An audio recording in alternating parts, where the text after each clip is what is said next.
Next, it's a myth that's got a lot of people hot under the collar. Okay, Tori, so you've heard of global warming, right? Yeah.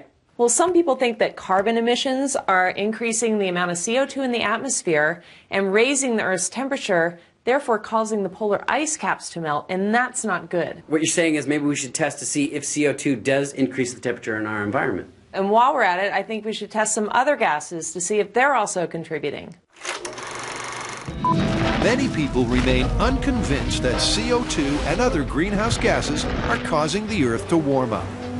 It's a hotbed of controversy, a controversy that the young scientists want to resolve right here, right now. What's the plan? How are we going to test this?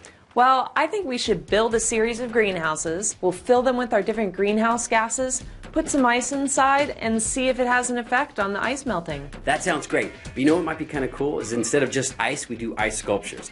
But I don't think I'm going to be able to do 4 exact sculptures. So what I'll do is I'll make a little maquette, we'll have it scanned into the computer, and we'll use a CNC machine to make duplicate ice sculptures. And while you're doing that, I'll get to work on the greenhouses. The plan, build identical greenhouse boxes, put identical ice sculptures in each, add measured quantities of CO2 and methane, and see what happens. To help them out, Discovery Channel's Young Scientist of the Year. At just 11, Eric Gustafson's the ultimate pocket rocket scientist. Now, are you familiar with global warming? The fossil fuels are made up of strings of hydrocarbons, and when you burn them, they release many different greenhouse gases, mainly carbon dioxide and methane.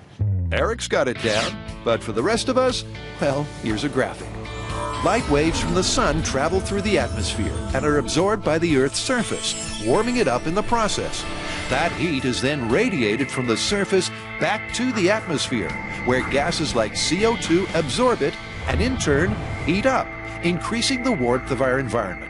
At least, that's the theory. But back to business, measuring up for the greenhouses. Scotty, I think I have all of them marked now. And organized in the little piles. Yeah, I have number 1s, number 2s, number 3s. Perfect. I better keep you around. Next, they frame it all up and turn the back into a heat trap. The reason we're painting it black is because it'll absorb more heat and more light and re-emit it as a longer wavelength, and that's the whole reason the greenhouse effect works. Hey, Eric. Yeah? Here's 20 bucks. I want you to go paint Adam's car now. Really? Be a good boy. The greenhouses are covered in mylar, so the light gets in, but the gases don't get out. Then they seal the seam with silicone. All right, Eric, so our first box is complete. Yep. Thanks for your help. I'm going to knock out the next 3. Why don't you go help Tori with the ice sculpture? Okay.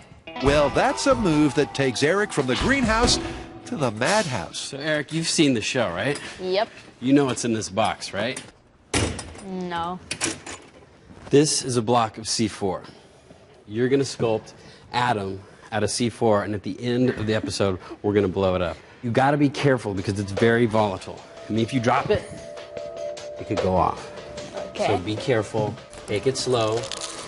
You don't want to peel off the wrapping too fast because it might set it off. I'm not sure if he's crazy or not right now, but I'd much rather have him sculpt Adam out of C4 explosive. And here's the mission. Tori will mold a Jamie doll, Eric an Adam doll, and the best looking one will be the model for their ice sculptures. Isn't working on Mythbusters fun? Sometimes.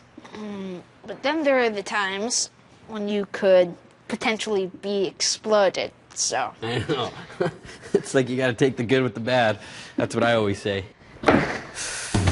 Tori's going great guns, while Eric's handling his with kid gloves. All right, Eric, you done? Yep. Okay. What do you think? Wow, that looks just like Jamie. That looks just like Adam. Sweet. Okay, now that they're done, why don't we scan this one, and we'll use this for the ice sculptures. Okay. And then we can blow that one up. Awesome. Yeah! For our global warming experiment, we need 4 identical ice sculptures. So we're here at Artistic Ice Design, where they're going to use their CNC machine to make us 4 ice Jamies. See the drill? Yeah. Carve it up, bro! The These CNC, or computer numerical control machines, are programmed to produce identical sculptures. But as for that grating din they create... Don't you just love that sound? What's wrong, Scott? Each sculpture takes around 40 minutes to carve.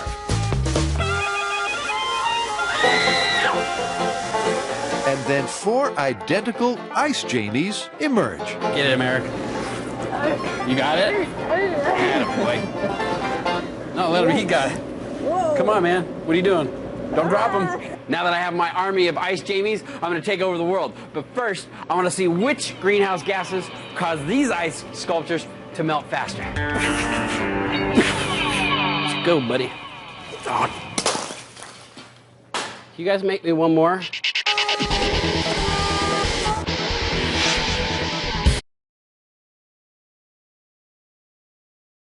The heat's on back at Ice Station Central. The greenhouses are ready, and the Jamie ice dolls are chilling out.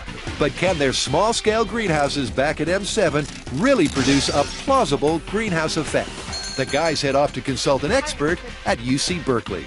And after a little demonstration showing the power of ice... Oh my God! It's down to business. So I've heard a lot about people making models to predict the future of global warming. And with all of the complicated systems on Earth, wouldn't that be a little difficult? We can do experiments on small scales in the lab. We can make observations on a global scale. But you're right, it is hard to replicate in a 3-foot by 3-foot chamber. It's a challenge. I think it can be done, but it's a challenge to replicate that. Challenge? That's Mythbusters' second name. And back at M7, it's time to commit the Jamies to a watery grave. Poor Jamie's looking at you like that. That ice-cold stare. Try working with them all the time. Everything has to be kept identical in this experiment. That looks good right there. So that's 1,570 foot candles. So let's try to get all the lights so that that amount of light is going into each greenhouse. Okay. Accurate thermometers are essential These thermometers measure 1/10 of a centigrade. to make sure it all runs to plan. The guys have called in Manish Gupta, a gas monitoring expert from Los Gatos Research. The Earth's CO2 levels stand at around 350 parts per million, and methane a tiny 1,800 parts per billion. But amounts that small are no problem for this gear. For methane, it's in the part per billion level, and for CO2 in the part per million level.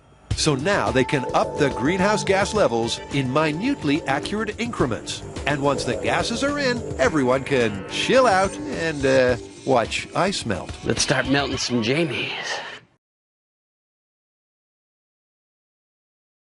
It's the big freeze.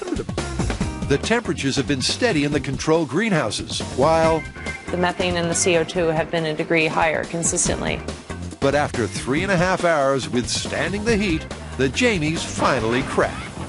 So we've let the experiment run for 4 hours, and I think from the results that we're getting, we can come to a conclusion. Both the methane and the CO2 greenhouses remained hotter than the control. Throughout the whole experiment, it looks like the gases do increase the temperature inside the greenhouses. The CO2 greenhouse stayed steady on 24.8 degrees Celsius, the methane on 24.9, and both the controls were consistently a degree cooler.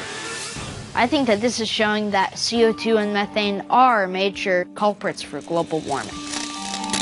All right, so the results from the global warming experiment were pretty conclusive. Yeah, the greenhouses with carbon dioxide and methane stayed consistently warmer than the control. Yeah, it was almost 1 degree Celsius warmer the entire time. All right, so this one's confirmed? Confirmed.